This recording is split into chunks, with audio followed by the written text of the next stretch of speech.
Are the benefits worth the cost? Papa, where don't you fly? I don't understand. He shakes hands, Papa. Did we make a mistake choosing to raise our kids bilingual? A lot of videos, a lot of people talk about the great aspects of being a bilingual. Like your kid will be able to communicate with so many more people because of, an additional or maybe several languages because some Yeah. people are trilingual. And then more possibilities for like career options and travel. And we've already talked about the benefits of being bilingual. It's pretty well understood. We'll be talking about the cost and like some of the negative aspects and kind of looking at, are the benefits worth the cost? In our case, if it is an international family, I can't just drop my language. I can't stand by my kid growing and not being able to communicate with me on a level that I communicate only in my native language. I mean, I am technically bilingual, but there is no way I'm as proficient in English than I am in my native language. I saw and I know a lot of families in which kids grew up not knowing the language of a mother or a father, and you can still, it's still fine, you can still communicate in English. I mean, I can express myself in English, hopefully. and but it's not the same, because language is not just a way to talk to somebody about something. It has a lot of cultural aspect to it. So a lot of your, like, part of my soul is like me being Russian, and I communicate it and express it while using my language. So if I don't use that, that part of me just is closed. It's basically part of us that is American or Russian. We cannot lose it, so we stick to it. And as a result, our kids may grow up weirdos. They really aren't American and really aren't Russian. If even if they speak perfect language, they go to this culture and they will, like, the country, and they will realize that they stand out. They're different because of what John calls cultural smudging. Because the other culture still makes effect on you, and you don't become one person who is both American and Russian. You become a person who is between the two, somewhere in the middle, or maybe closer to one, further from the other, but you never become a person who just absorbs both. You are different from an average American, you're different from an average Russian. So you're a weirdo, and it can have a lot of implications in your life. But then you think about being weirdos. We are weirdos, and our lifestyle is weird. Yeah, we were kind of weirdos before Before we met, anyway. that's probably the reason why we met. Weirdos find weirdos everywhere. One of the things that caused us to like look at other cultures and other ways of thinking, different ways of life, and so it's just fulfilling our weirdness, which now means kind of being normal is weird. So I'm not sure exactly what we are, but we are what we are, and our kids will likely be some mix of that as well. With our lifestyle, it's fine if our kids are weird, because we're not planning on schooling them in any country. Yeah, which really, like, it'll make it a lot easier for them. We don't want someone else teaching our kids like morality and how to think about different things, or to not think about anything. Basically, the way we look at it is, it's our kids. We chose to bring them to the world, not for the government, not for somebody else to raise them. We want to raise them ourselves with the values that we have. Do you worry that our kids will never actually be American or never actually be Russian?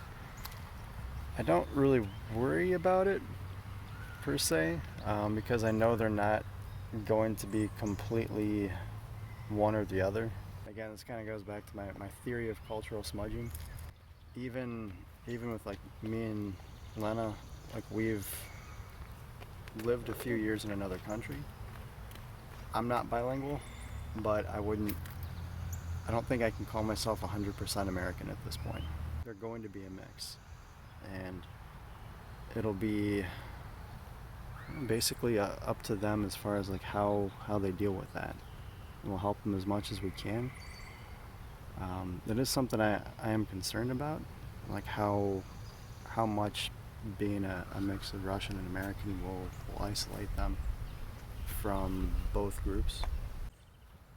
Already they're more outgoing than I am. As long as they just keep being who they are, I don't think they'll have a problem making friends wherever they are. Relationships, I mean, that's always kind of a pain in the neck anyway, so good luck, buddy. Jobs, again, it seems to be like the weird people who have an easier time finding jobs. I'm weird, but I had no idea what I wanted to do, and honestly still kind of figuring it out. I like what I'm doing now, though. Like, it's interesting. It's a challenge. So The bigger challenge for us, and the thing that made me think again about if it was a right choice for our family, was that we found out that our daughter has the condition called childhood apraxia of speech. Really easily put is her neurons in the brain cannot communicate well with basically mouth, so like articulation is hard for her. So she can understand when you say, let's say, a ball, it was hard for her to communicate it to the mouth and everything else involved in articulation. So she could say something like fra or like free, completely like not connected like word-wise. It reminds me of Joey learning French with Phoebe from Friends. Je m'appelle Claude. Je te coupe plat.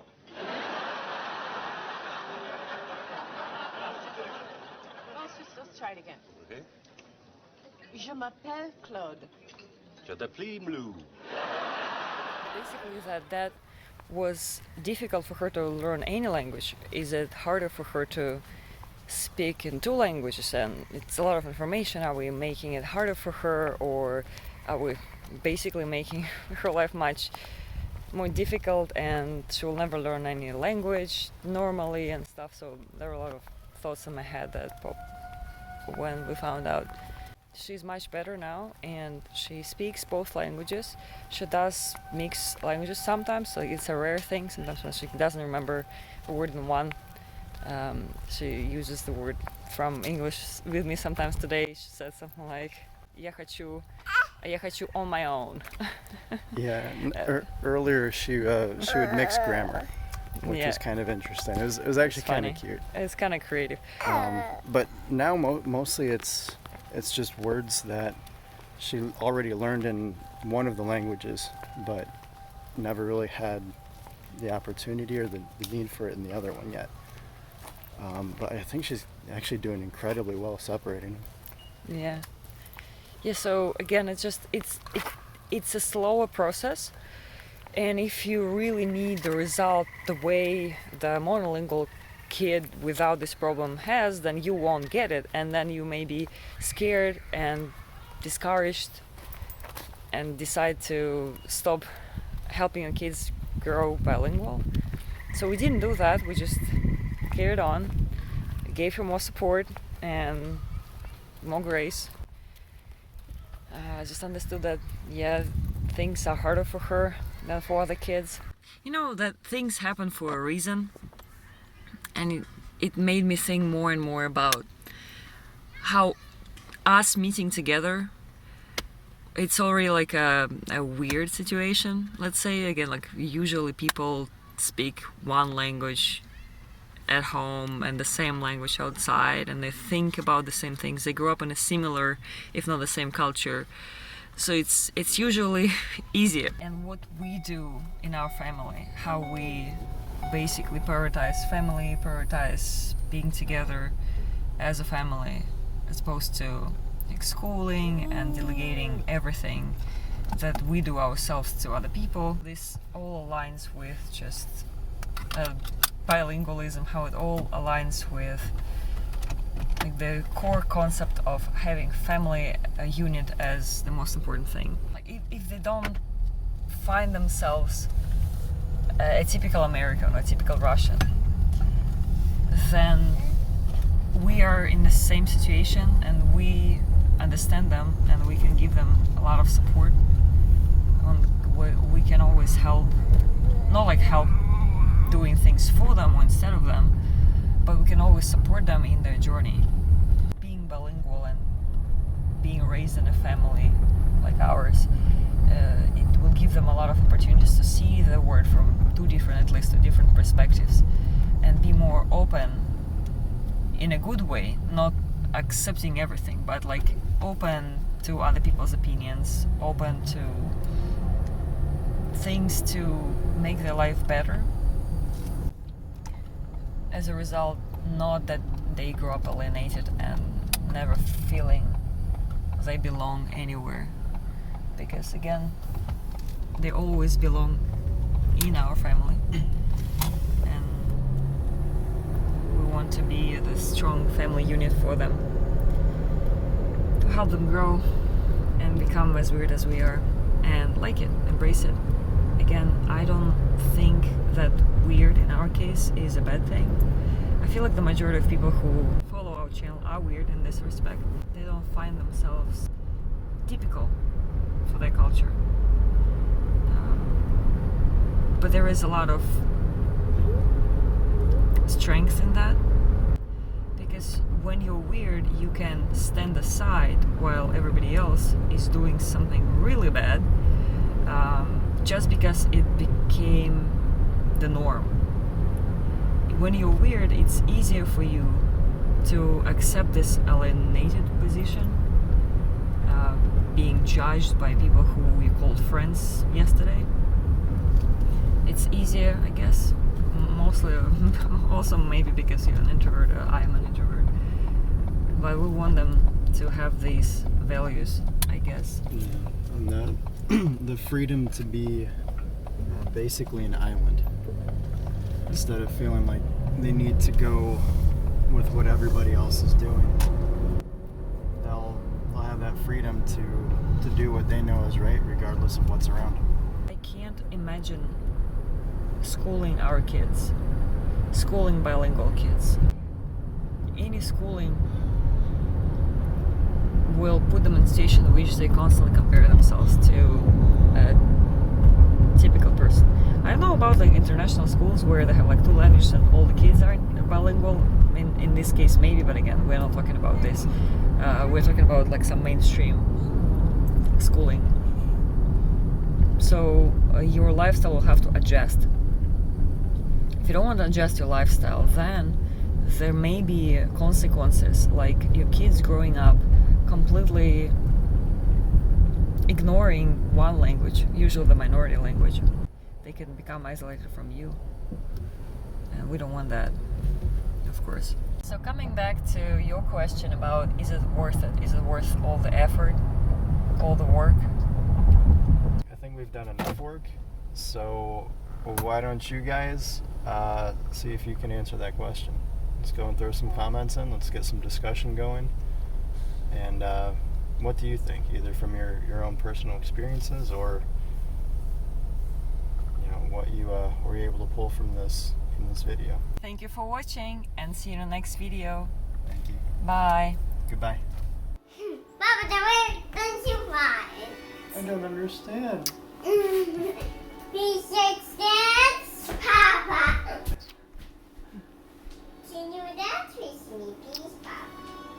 The better question is, can I dance in general? What? I'm not very good at dancing. Can you teach me?